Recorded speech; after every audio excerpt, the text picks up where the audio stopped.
حضرت علی نے فرمایا، یاد رکھنا غصے کی حالت میں کوئی فیصلہ نہ کرنا اور خوشی کی حالت میں کوئی وعدہ نہ کرنا۔ حضرت علی نے فرمایا، انسان جب برا کرتا ہے تو دائیں بائیں آگے پیچھے اچھی طرح دیکھ لیتا ہے، بس اوپر نہیں دیکھتا۔ حضرت علی نے فرمایا، کبھی اپنے دوست کی سچائی کا امتحان نہ لو، کیا پتہ وہ اس وقت مجبور ہو اور تم غلط فہمی میں ایک اچھا دوست کھو دو۔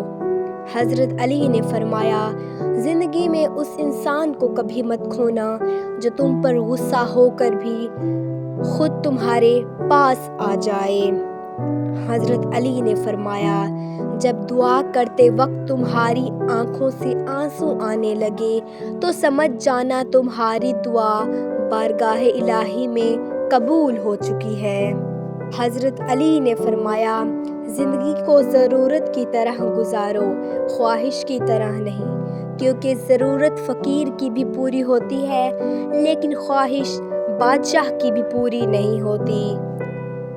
حضرت علی نے فرمایا، انسان کا اپنے دشمن سے انتقام کا سب سے اچھا طریقہ یہ ہے کہ وہ اپنی خوبیوں میں اضافہ کر دے۔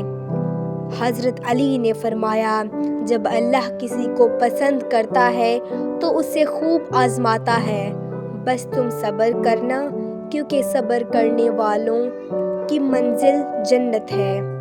حضرت علی نے فرمایا، اپنی سوچوں کو پانی کے قطروں سے بھی زیادہ شفاف رکھو، کیونکہ جس طرح قطروں سے دریا بنتا ہے اسی طرح سوچوں سے ایمان بنتا ہے۔ حضرت علی نے فرمایا، کسی کے خلوص اور پیار کو اس کی بے وقوفی مت سمجھو، ورنہ کسی دن تم خلوص اور پیار کی تلاش کرو گے اور لوگ تمہیں بے وقوف سمجھیں گے۔